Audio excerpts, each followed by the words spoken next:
Agora nós vamos falar sobre Sérgio Moro.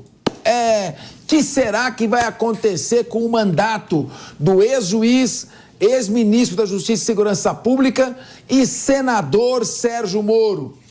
Houve mesmo gastos excessivos na pré-campanha? Ele saiu pré-candidato à presidência da República, projetou o nome e depois saiu candidato a senador ou não? Os gastos não foram individualizados, não foram gastos só para ele. E aí não poderia cassar o mandato. Como é que fica? Ele está sendo julgado pelo Tribunal Regional Eleitoral do Paraná. Ainda cabe recurso para o Tribunal Superior Eleitoral. Mesmo que seja decidido pela cassação do mandato, ele não perde o mandato agora. Vamos lá. Os advogados do PT e do PL, o Sérgio Moro fez tantos inimigos que o PT e o PL, inimigos mortais, se uniram contra ele para cassar o mandato. Esses partidos, o PT e o PL, apresentaram ações contra Sérgio Moro. Ambos criticaram o posicionamento do desembargador Luciano Falavinha, do Tribunal Regional Eleitoral do Paraná, e relator do processo, que votou pela não cassação do senador, porque ele não entendeu que houve gastos excessivos na pré-campanha. E também ele considerou não ter havido abuso de poder econômico. Vamos acompanhar o voto do relator, criticado pelos advogados do PL e do PT, o que eu considero, no mínimo, uma falta de respeito. Vamos ouvir o voto. A análise condensada de tudo aquilo que se viu nesse processo induz a conclusão segura da improcedência do pedido. O juiz deve aplicar o direito e se ater ao que tem nos autos e seguir a lei, independentemente do juízo popular sobre este ou aquele caso ou pessoa, ainda mais com evidente ampla polaridade na sociedade atual e os reflexos da justiça midiática. Não houve abuso do poder econômico, não houve prova de caixa 2, muito menos abuso dos meios de comunicação. Bom, em entrevista ao jornal Folha de São Paulo, Luiz Eduardo Pessinin, advogado do PT, considerou o voto como equivocado em várias premissas. Eu sou do tempo que, quando o advogado não concordava, ele punha no papel e recorria, não falava na imprensa. Já Bruno Cristaldo, advogado do PL, disse que, abre aspas, o voto do relator foi bastante complacente, num ponto muito delicado, onde ele desconsiderou os gastos de uma campanha presidencial, como se fossem gastos que pudessem ser não computados por um abuso de poder econômico. Os adversários de Sérgio Moro avaliam que o voto do relator tornou mais difícil o caminho pela cassação do ex-juiz. A leitura é de que Moro possa escapar da condenação na Corte Regional por um placar de 4-3 ou 5-2, quando estavam se dando já como 7-0 contra. O julgamento será retomado amanhã após pedido de vista. Muito bem.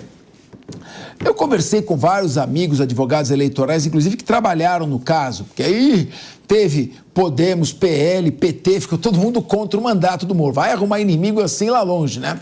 Mas todos eles davam como certa a cassação porque diziam que teria havido, sim, um abuso do poder econômico. Eu só costumo opinar peremptoriamente depois de ler os autos. Eu tenho essa... E eu não li esses autos. Mas uma coisa eu gostei no voto do relator. Quem tem que julgar é juiz lendo o processo, não é jornalista. Quem tem que julgar não é a opinião pública. Quem tem que julgar não é o clamor popular. Quem tem que julgar não é a mídia. A mídia que aplaudia fanaticamente todas as ações do juiz Sérgio Moro, muitas delas equivocadas, e agora tripudia sobre Sérgio Moro por questões casuísticas, episódicas, pontuais, de interesses políticos. Então, o juiz tem que estar a par disso. No momento em que o poder econômico e o poder de comunicação das mídias começa a moldar a opinião pública e pressionar os juízes, a democracia está ameaçada. Eu não sei, e eu quero ouvir aqui os integrantes da mesa, cada um vai ter a sua opinião, se o Sérgio Moro abusou do poder econômico ou não. O que eu sei é que o juiz tem que decidir lendo os autos, serenamente, não se aproveitando do clamor popular para tomar medidas que sejam contrárias à Constituição, ou à legislação, ou às provas. Diogo da Luz. A lei eleitoral é tão confusa, mas tão confusa, Capês, que, sem dúvida, qualquer um que se elege, se tiver que passar pelo crivo rigoroso da lei, vai ser cassado. Qualquer um.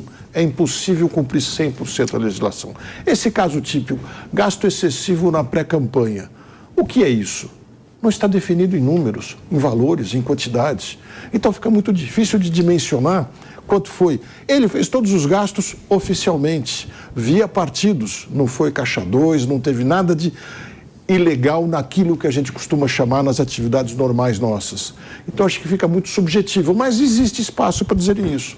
Só que eu acho que esse julgamento tende a ser muito mais político, na verdade. Porque veja que curioso, PL e PT se juntaram contra o Sérgio Moro, me parece principalmente querendo mostrar, mexeu com o sistema, vai pagar caro, não tem espaço aqui.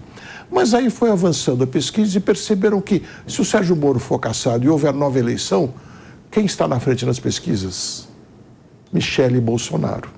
E aí desagrada a muita gente, não só no PT, que é a totalidade, mas muitos no PL também.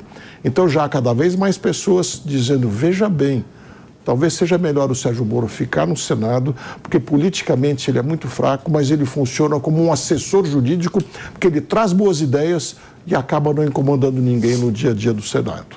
Então me parece que vai haver uma calmaria e uma vontade de que fique tudo como está. Olha, uma análise perfeita, uma constatação provavelmente muito próxima da realidade, mas uma triste constatação. Sem dúvida. Ou seja, é o fato do interesse político, muitas vezes, ditar que o Sérgio Moro não esteja incomodando, que vai mantê-lo lá. Ou porque ele incomodou no passado e que ele vai sair. O que interessa não é se ele incomodou agora, se ele está incomodando agora ou se ele incomodou no passado. O que interessa é se as provas dos autos demonstram que houve abuso de poder econômico, numa análise serena, assegurando-se o direito de defesa. E não se atropelando completamente as provas. Já tinha até placar. Sérgio Moro vai ser cassado por 7-0 no Tribunal Regional Eleitoral. Eu achei que o juiz ele fez algumas considerações no início do voto dele, muito genéricas. Falei, vai para um lado, mas ele acabou caminhando para uma análise serena da prova. A questão é a seguinte, o Sérgio Moro foi pré-candidato a presidente da República. Houve um investimento nessa pré-candidatura. Com isso, ele se aproveitou desse investimento para projetar sua imagem e aí sair candidato a senador, criando uma vantagem em relação aos seus concorrentes? Ou será que esses gastos eram gastos genéricos, não gastos específicos para a sua campanha? É isso que está se discutindo. Wilson Pedroso. Bom, Capês, eu digo que, até por falta de regramento, numa campanha, a pré-campanha, entre aspas, pode tudo e a campanha não pode nada. Por quê? Na campanha, as regras são basicamente claras, inclusive o teto de gastos. Você não pode gastar acima de, vamos dar um exemplo, 2 milhões. Então, você tem um teto de gastos de 2 milhões. Na pré-campanha, isso não existe. E o que é abuso de poder econômico numa campanha de senador? Uma campanha de senador, de presidente, senador não, de presidente. Ele viajou o país. Ele tinha um partido que apoiava a sua candidatura, que era o Podemos, que a presidente é a deputada federal Renata Abreu. O que faltou para ele era ajuste de contas. Porque eu, quando assessoro qualquer candidato na pré-campanha, eu digo para ele, faça os gastos, principalmente os gastos visuais, material de pré-campanha, aluguel de carro, custo com gasolina. Não custa nada pegar o recibo e guardar para uma possível ação de algum adversário, como essa do Sérgio Moro, para fazer uma prestação de contas, porque o que é abuso econômico se nada está escrito, se tudo pode numa pré-campanha, a única coisa que você não pode é pedir voto. Não, mas peraí, o senhor, pode pedir voto, mas não é simples assim não. Mas não é simples. A questão não é essa. Você tem que ter alguns cuidados, e tendo alguns cuidados, o Sérgio Moro não ia passar por isso. E vale lembrar também, o TRE, o mesmo TRE que está julgando hoje Sérgio Moro, absolveu o Dallagnol em um outro processo. E o Tribunal Superior Eleitoral, no mesmo processo, cassou o mandato da Laiol. Mas está tendo uma forçação, está tendo uma forçação de barra em relação ao Moro. Isso é indubitável, até pela natureza das ações. Ele viajou o país, Diego. Ele viajou o país. Não, isso tem custo. Tudo bem que ele viajou o país, mas essa análise... Essa análise tem que ser feita... São direitos que restringem, a gente tem que fazer essa análise conforme o direito. A questão que coloca é o seguinte... E ele não usou a pré-campanha de presidente para ser candidato a Senado. O que ele não conseguiu, e o Podemos não conseguiu, por conta de toda a relação ruim que ele tem com o mundo político, foi viabilizar sua campanha a presidente. Foi viabilizar esse campanha. Porque o grande erro de Sérgio Moro foi deixar de ser juiz achando que o mundo político ia abraçá-lo. Não vai abraçar, não. Ele pisou no pescoço da maioria dos políticos e da maioria dos grandes caciques. O grande erro dele é ele achar que ele, vou na política, vou ser o salvador da pátria. Não vai. Aí eu concordo, mas eu quero falar, Capês. Não, pera um pouquinho. Então, mas o que o senhor falou é o seguinte, pelo que eu concluí. Então vamos caçar o Sérgio Moro porque ele pisou no pescoço de políticos. É isso? Ou porque tem prova? Eu quero saber. Agora tem o seguinte... Estou falando que ele não conseguiu ser candidato a presidente e viabilizar a candidatura dele porque o mundo político não queria ele. Ele virou uma batata quente na mão da Renata Abreu. E agora quer? Não quer. Então é o que você falou. Se o mundo político não queria e ainda não quer, vamos caçá-lo ou vamos analisar as provas? É isso que eu quero saber. E você vai falar... Mas ele está sendo julgado pela justiça, não pelo Congresso. Então, mas o que eu estou dizendo é que a justiça vai fazer um julgamento atento às provas ou atento aos interesses políticos? Deve ser atento às provas. É o que a gente espera numa democracia. Diego Tavares, você quer falar? Acho que o relatório do juiz vai nesse caminho. Tá bom. E agora o Diego Tavares... Gente, o clima tá ruim hoje aqui. Estavam quebrando um pau no intervalo. Diego Tavares, Wilson Pedroso, Leandro Ferreira. O Diego da Luz mais calmo aqui, pedindo para os meninos serenarem. Diego Tavares, qual é o problema? Você estudou o processo. Tem prova para caçar o Sérgio Moro ou não tem prova para caçar o Sérgio Moro? Capês, isso como todo bom operador do direito, eu vou responder, depende. Depende do que a gente vai considerar gasto de pré-campanha. Primeiro, colocar uma premissa aqui. O Sérgio Moro personifica aquela frase de que a política ama a traição, mas não perdoa o traidor. Conseguiu juntar Palmeiras e Corinthians contra ele. Então, no aspecto político, infelizmente, é algo que a gente sempre tem que levar em conta quando a gente vai analisar esses julgamentos. Até eu juntei a torcida do Palmeiras e do Corinthians contra mim também. E a torcida literalmente, né? Literalmente. Pois é, mas a gente tem que fazer uma análise que parte das próprias representações, a representação do PT e a representação do PL. E nenhuma das duas consegue elencar de fato o que seria um gasto de pré-campanha. Isso porque, na representação do PT, falam que o Sérgio Moro gastou em pré-campanha 20 milhões. A do PL fala em 7,5 milhões. A defesa do Sérgio Moro fala que ele gastou só 150 mil reais. E o relatório voto que foi lido pelo desembargador Luciano Falavinha fala em outro valor. Então existe aí uma disparidade entre os representantes, entre a defesa e entre o julgador do que seria um gasto de pré-campanha. E aí, Diogo, existe sim um limite objetivo. O limite de uma campanha de senador no Paraná estava, salvo engano, em 2 milhões ou 4 milhões. Acho que 4 milhões. Não, eu esclareço isso aí. Não vou, só um segundo. Não vou me recordar agora. Mas não, enfim. Mantém a tela dividida. É só para dizer que... Jogo da Luz, o que é? E a tese central seria de que na pré-campanha o Moro teria avançado os gastos até acima do próprio limite da campanha. Mas aí, o que os representantes, o que o PT e o PL dizem que são gastos de pré-campanha? Eles contabilizam gastos com advogado no valor de R$1 milhão e o gasto com advogado pela própria jurisprudência do Tribunal Eleitoral não é considerado gasto de pré-campanha. Eles colocam gasto com motorista, com alfaiate, eles colocam gasto com segurança, nada disso é gasto de pré-campanha. Colocaram até, Capês, o gasto do Podemos no lançamento, no ato de filiação do Moro, que teve um discurso do Álvaro Dias, que foi concorrente dele na eleição. Então, são gastos que evidentemente não podem ser considerados nessa análise. Daí que eu digo que a decisão do relator, ao individualizar cada um desses gastos, ao dizer, olha, o gasto do Moro, que foi voltado à pré-campanha, foi esse aqui, totaliza tanto, não me recordo o valor agora, mas fica muito abaixo do limite daquilo que ele poderia gastar. Então, show de bola a decisão desse desembargador, que tangenciou a opinião popular, tangenciou aí o meio político. E eu quero só falar de aspas aqui, do próprio voto do relator. Disse o relator para dizer que qual que é a finalidade de uma pré-campanha? É você projetar o teu nome, colocar o teu nome na boca do povo, colocar o teu nome na praça.